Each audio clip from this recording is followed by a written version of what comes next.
Assalamualaikum warahmatullahi wabarakatuh. Saya Artika Dustiawardani dengan NIM P171 2018 3023 dari Anafarma 2A akan menyampaikan tentang bahan kimia obat yang biasanya ditambahkan pada jamu, yaitu allopurinol. Pada kesempatan kali ini, saya akan menjelaskan tentang pengertian obat tradisional, penggolongan obat tradisional, pengertian jamu, pengertian allopurinol, efek dan farmakologi dari allopurinol, jamu yang mengandung allopurinol, penyakit akibat allopurinol, dan yang terakhir adalah cara analisis allopurinol. Obat tradisional adalah obat-obatan yang diolah secara tradisional, turun-temurun berdasarkan resep nenek moyang, adat istiadat, kepercayaan, atau kebiasaan setempat, baik bersifat magic maupun pengetahuan tradisional. Menurut penelitian masa kini, obat-obatan tradisional memang bermanfaat bagi kesehatan, dan saat ini penggunaannya cukup gencar dilakukan karena lebih mudah dijangkau masyarakat, baik harga maupun ketersediaannya.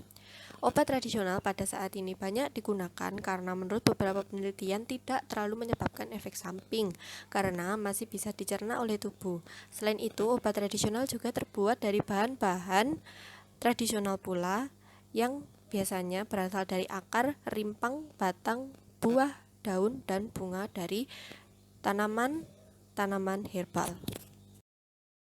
Selanjutnya adalah penggolongan obat tradisional. Menurut Badan Pengawas Obat dan Makanan tahun 2004, obat tradisional dikelompokkan menjadi 3, yaitu yang pertama adalah jamu. Jamu adalah obat tradisional yang disediakan secara tradisional, misalnya dalam bentuk serbuk, seduhan, atau cairan yang berisi seluruh bahan tanaman yang menjadi penyusun jamu tersebut, serta digunakan secara tradisional. Kriteria jamu yaitu yang pertama adalah aman, klaim khasiat berdasarkan data empiris atau pengalaman, dan yang terakhir adalah memenuhi persyaratan mutu yang berlaku. Yang kedua adalah obat herbal terstandar. Obat obat herbal terstandar atau OHT adalah obat tradisional yang berasal dari ekstrak bahan tumbuhan, hewan maupun mineral. Perlu dilakukan uji praklinik untuk pembuktian ilmiah mengenai standar kandungan bahan yang berkhasiat, standar pembuatan ekstrak tanaman obat, standar pembuatan obat yang higienis, dan uji toksisitas akut maupun kronis seperti halnya fitofarmaka. Obat herbal dapat dikatakan sebagai obat herbal terstandarisasi bila memenuhi kriteria sebagai berikut. Yang pertama, aman. Yang kedua, klaim khasiat secara ilmiah melalui uji praklinik. Sebelumnya, uji praklinik ini adalah uji yang dilakukan terhadap hewan uji. Biasanya digunakan mencit. Selanjutnya adalah memenuhi persyaratan mutu yang berlaku, dan yang terakhir adalah telah dilakukan standarisasi terhadap bahan baku yang digunakan dalam produk jadi. Yang terakhir adalah fitofarmaka, merupakan jenis obat tradisional yang dapat disejajarkan dengan obat modern karena proses pembuatannya telah terstandar dan khasiatnya telah dibuktikan melalui uji klinis. Fitofarmaka dapat diartikan sebagai sediaan obat bahan alam yang telah dibuktikan keamanan dan khasiatnya secara ilmiah dengan uji praklinis dan uji klinis bahan baku serta produk jadinya telah distandarisasi menurut BPOM tahun 2004. Obat herbal dapat dikatakan sebagai fitofarmaka apabila obat herbal tersebut telah memenuhi kegiatan kriteria sebagai berikut. Yang pertama adalah aman, yang kedua adalah klaim khasiat secara ilmiah melalui uji praklinik dan klinik. Jadi uji klinik ini adalah uji yang menggunakan uji klinik adalah uji pada manusia. Yang ketiga adalah memenuhi persyaratan mutu yang berlaku, dan yang terakhir adalah dilakukan standarisasi bahan baku yang digunakan dalam produk jadi. Selanjutnya kita akan masuk ke pengertian jamu. Jadi jamu seperti yang disebutkan sebelumnya adalah obat tradisional berbahan alami, warisan budaya yang telah diwariskan secara turun-temurun dari generasi ke generasi untuk kesehatan. Itu merupakan pengertian secara umum. Kemudian pengertian menurut Permenkes nomor 003 Menkes per I/2010 adalah bahan atau ramuan bahan yang berupa tumbuhan, bahan hewan, bahan mineral, sediaan sarian atau generik, atau campuran dari bahan tersebut yang secara turun-temurun telah digunakan untuk pengobatan berdasarkan pengalaman dan dapat diterapkan sesuai dengan norma yang berlaku di masyarakat. Kemudian, pengertian dari allopurinol adalah obat yang digunakan terutama untuk mengobati kelebihan asam urat dalam darah dan komplikasinya, termasuk asam urat kronis. Obat ini adalah inhibitor oksidase santin dan diberikan secara oral. Obat ini termasuk dalam daftar obat esensial Organisasi Kesehatan Dunia atau daftar obat yang paling penting yang dibutuhkan dalam sistem kesehatan dasar.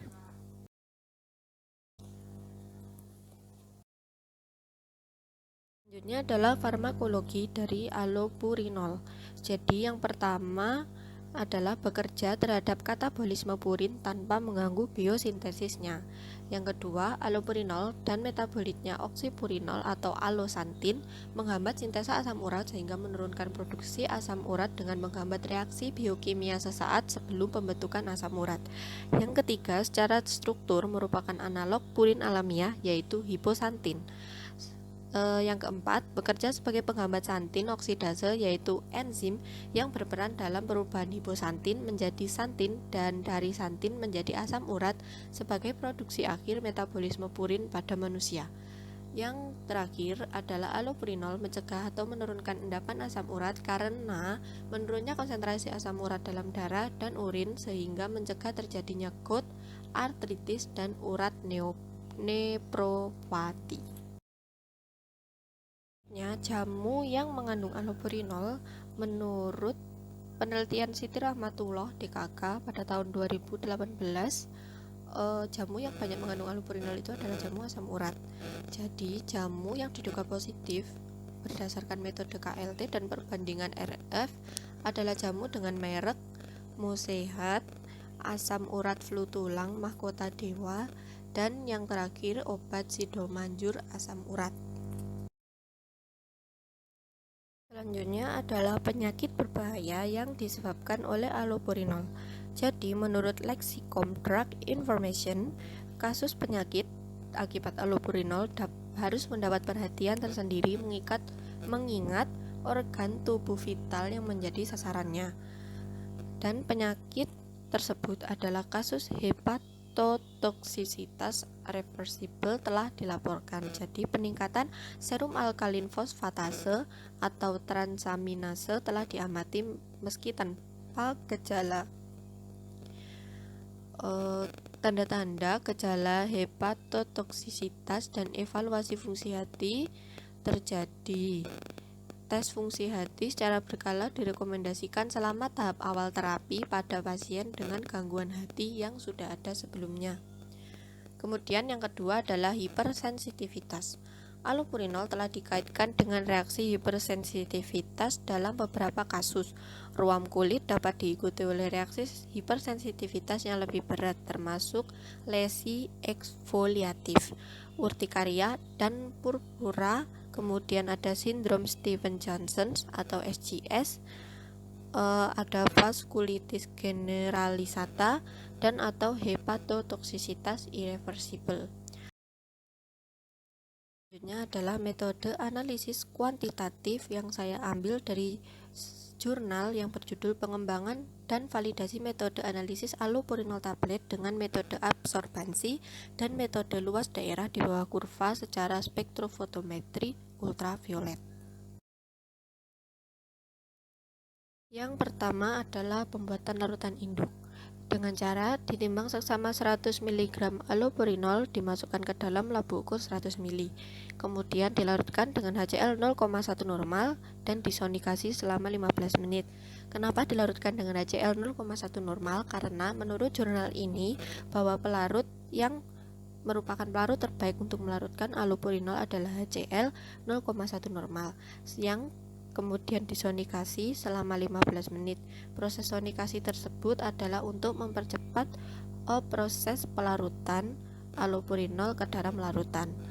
Dan yang terakhir adalah tanda bataskan dengan HCl 0,1 normal sampai tanda batas. Yang kedua adalah pembuatan larutan sampel. Jadi yang pertama diambil 20 allopurinol generik tablet, kemudian masing-masing digerus hingga halus dan ditimbang berat total 20 tablet. Selanjutnya ditimbang setara dengan 100 mg serbuk allopurinol dan dilarutkan dengan HCl 0,1 normal dalam labu ukur 100 ml, dikocok hingga larut, kemudian dicukupkan atau ditanda bataskan dengan pelarut terbaik yang dimaksud adalah HCl 0,1 normal sampai tanda batas, kemudian disonikasi selama 15 menit, kemudian dipipet 5 ml larutan tersebut ke dalam labu ukur 50 ml. Ditanda bataskan dengan pelarut terbaik tersebut yaitu HCl sampai tanda batas, kemudian kocok hingga homogen. Yang terakhir, dari larutan yang sebelumnya atau larutan sebelum langkah ini dipipet dengan pipet ukur sebanyak 1 ml, kemudian dimasukkan dalam labu ukur 10 ml, ditanda bataskan, dihomogenkan hingga diperoleh konsentrasi 10 mikrogram per mili. Terakhir adalah cara penetapannya. Jadi yang pertama dibuat 5 seri larutan baku dengan konsentrasi 6, 8, 10, 12, dan 14 mikrogram per mililiter dengan menggunakan pelarut HCl 0,1 normal. Selanjutnya larutan baku diukur absorbansi dan luas daerah di bawah kurva panjang gelombang maksimum allopurinol yaitu 250,60 nanometer. Yang ketiga adalah larutan uji yang telah dibuat diukur absorban dan luas daerah di bawah kurva pada panjang gelombang maksimum allopurinol yaitu 250,60 nanometer. Dan yang terakhir, absorbansi yang diperoleh dari larutan baku dibuat kurva standarnya, kemudian dihitung kadar allopurinol dalam sampel.